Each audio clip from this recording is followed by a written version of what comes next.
بسم اللہ الرحمن الرحیم۔ سبق نمبر 2۔ یہ آج کا سبق یہاں سے شروع ہو رہا ہے مصدر سے۔ یہ کہہ رہے ہیں کہ مصدر سب فعلوں کی جڑ ہے۔ آگے مصدر کی تعریف کر دی کہ مصدر وہ ہے کہ جس سے کام کا کرنا یا ہونا معلوم ہو، مثلا کھانا، پینا، سونا، جاگنا، یہ سارے کام ہیں۔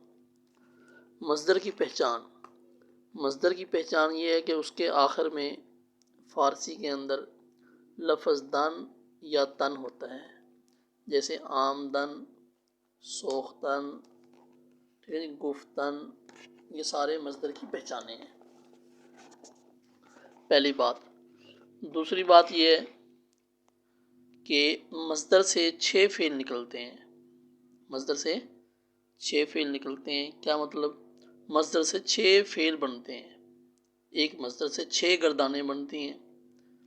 نمبر 1 ماضی، نمبر 2 مضارع، نمبر 3 حال، نمبر 4 مستقبل، نمبر 5 امر، نمبر 6 نہیں۔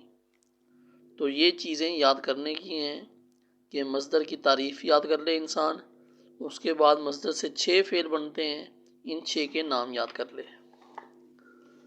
نمبر 2، پہلا فعل جو مصدر سے بنتا ہے وہ ماضی ہے۔ ماضی کی 6 قسمیں ہیں۔ نمبر 1 ماضی مطلق، نمبر 2 ماضی قریب، نمبر 3 ماضی بعید، نمبر 4 ماضی ناتمام، اور اس کا دوسرا نام ہے ماضی استمراری۔ نمبر 5 ماضی احتمالی، نمبر 6 ماضی تمنائی۔ یہ بات بھی یاد کرنے کی ہے، زبانی یاد کر لیں کہ ماضی کی 6 قسمیں ہیں۔ اس کے بعد ہر فعل سے 6 صیغے نکلتے ہیں، یعنی ہر فعل کے 6 صیغے ہوتے ہیں، جن کے نام یہ ہیں: واحد غائب، جمع غائب، واحد حاضر، جمع حاضر، واحد متکلم اور جمع متکلم۔ یہ بات بھی یاد کر لیں۔ پھر اب ہر واحد غائب کون ہے، جمع غائب کون ہے، ہر ایک کی تعریفیں یہاں پہ کر دی۔ فرمایا کہ واحد غائب وہ ہے جو ایک ہو اور غائب ہو، جیسے آپ کہتے ہیں آمد، آیا وہ شخص۔ جمع غائب وہ ہے جو کئی ہوں اور غائب ہوں، جیسے آمدند، آئے وہ کئی شخص۔ واحد حاضر وہ ہے جو ایک ہو اور حاضر ہو، جیسے آمدی، آیا تو ایک شخص۔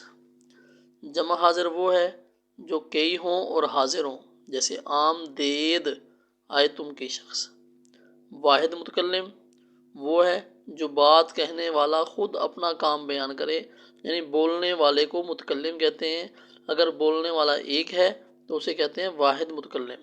مرد ہو یا عورت ہو، دونوں کے لیے ایک ہی لفظ ہے واحد متکلم۔ جیسے اس کی مثال ہے آمدم، آیا میں ایک شخص۔ اب وہ ایک مرد ہو یا عورت ہو، دونوں کو شامل ہے۔ جمع متکلم وہ ہے کہ جو بات کہنے والے کے ساتھ کام میں اور بھی شریک ہوں، یعنی بات کرنے والا ایک نہ ہو، کئی لوگ ہوں، تو اس کو کہتے ہیں جمع متکلم۔ کئی لوگوں کا حال بیان ہو رہا ہو، جیسے آمدیم، آئے ہم کئی شخص۔